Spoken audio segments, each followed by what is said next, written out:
Hi, everybody. Hope you're doing well. Today's topic I want to talk to you about because I have gotten this subject a lot through the years.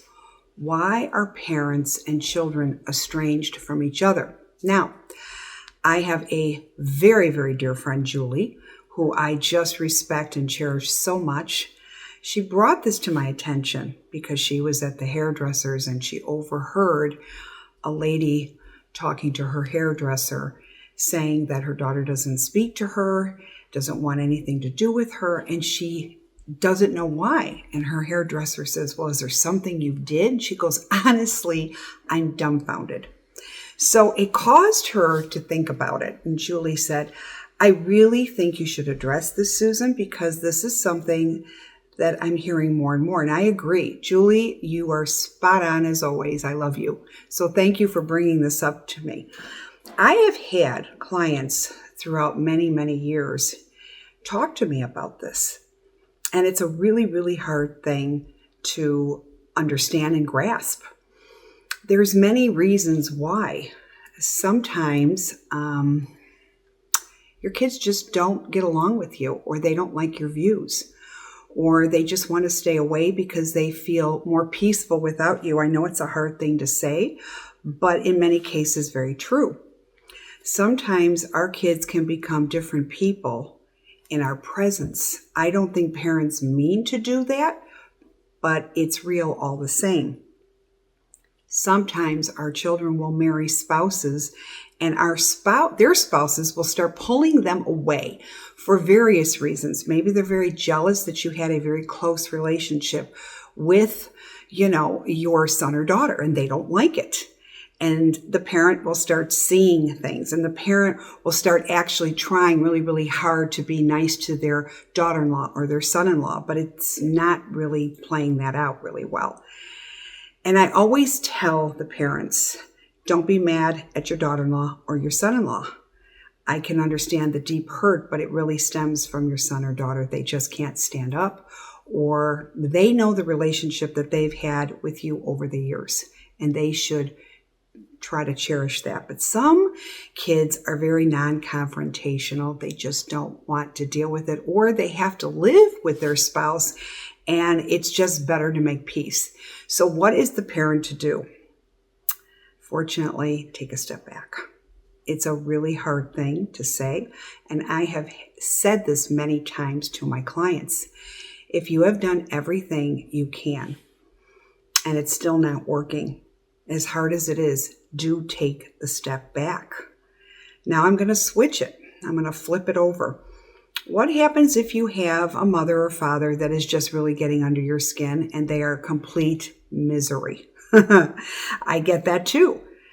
Boundaries. And people go, well, it's easier said than done. No, boundaries. Because sometimes no matter what you do, it's never good enough or it's never right. This is why I always preach boundaries and limits are vital to our key happiness. And you say, well, they're still my parent. Well, I'm not telling you to be disrespectful to your parent, but I am trying to have you change your mindset to how you see it. Many times the kids will hope that their parents are going to get it or appreciate them more. Or maybe parents just have favorites with another child, and you, who's doing everything, feel slighted, as you should. I get it. We're human. But don't expect much from them. When you see that they're like this and it's been a constant through your childhood and through your adulthood, it's time for you to change to what you're hoping to see out of them. Because maybe the lesson is for you. And the lesson is keep going. You're not going to change everybody's view or trying for you to get them to see how sweet you are. It really stems from soul contracts. Before coming on to this lifetime, and yes, and I've had many people disagree with me, and that's fine. I respect that, but it really truly is a soul contract where you signed up to be your parent's child. You're going, no way, I would never do that. Yeah, you did. It is free will. But maybe you're doing this dance again in this lifetime to maybe give your parent unconditional love in hope that they will change because of how sweet and soulful and loving you are. Sometimes it doesn't work. Your soul contract then is null and void. And what do I mean by that? It's like a mortgage contract, like I always say. You bought a home, you have a mortgage, you're paying your mortgage really well. After 3 years, you don't have a job. Now you have no money coming in, you can't pay your mortgage. What happens? The contract becomes null and void. Well, it's kind of the same thing with the soul contract. What you set out to do and you coming here to help or be kind or whatever it is, and they're not understanding that, or your parent is just still defiant and difficult, they will always be your parent, but your soul contract is null and void. What you set out to do, stop. So sometimes it's you having to readjust what you set out to do where enough is enough.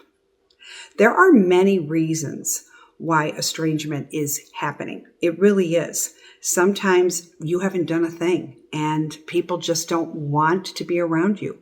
Maybe your parents are just unhappy, and when they're around you, it's like you're a constant reminder what they're never going to be. There's lots of reasons. Maybe it's a spouse turning their ear a little bit, whatever it is. And it's sad. I'm a mother too. Trust me. I know the love of a child. But when you are trying to do everything humanly that you can, then maybe it's just time to take a step back. I'm not saying to disown your child. Just take a step back. Or sometimes you can try talking to your child and they think you're criticizing them, and you're really not. You're just trying to help them, but they're viewing it as a criticism. I said to this one parent, I said, do me a favor.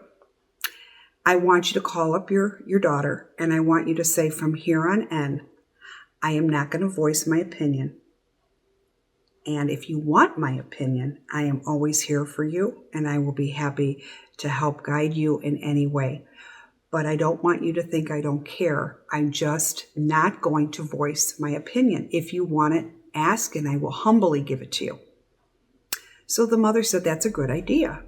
2 months later, she made another appointment with me, and she said, Susan, I just want to tell you what you gave me really, really unbelievably struck a chord, because I did tell my daughter that. And she looked up at me for the first time and she goes, that's what I've been wanting for so long. You don't trust my decisions or my opinions. And that's why I started to not want to hear anything you have to say. Pretty powerful, pretty true. And sometimes we have to listen to that. Sometimes we as parents are trying so hard, and maybe we need to let them make the wrong decisions. I know we don't want to. Never do we want to. But maybe it's necessary for their soul growth and for them to learn. She says ever since then, the relationship is slowly getting better. So think about that. It's a tough call. And it really is, but there are many reasons. But you have to adjust accordingly to the reason. Sometimes it's hard as parents that maybe we are trying to do too much and we're smothering them. Maybe we don't see it that way, but maybe we are. Maybe we just have to accept who they are and love them all the same. Seriously. And if there is somebody getting in the way of the relationship we had, it's sad, but again, there's nothing we could do. Really, there isn't. And we need to take a step back for our peace. You can always send them love and light and pray for them, keep them safe. That never has to stop. You loving them never has to stop. But that's all that you can do sometimes. So when these things and these situations happen, it's a greater lesson to maybe what we need to take away and learn. It's a hard call, it's a hard decision, but all the same, maybe necessary.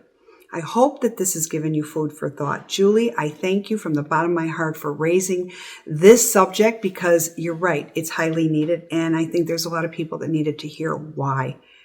And go from there. Okay, subscribe to YouTube, Facebook, Instagram, follow me, more subjects, keep the questions coming. And I truly wish you all, every single day, peace, because that's what's important right now. All the best. Take care. Bye-bye.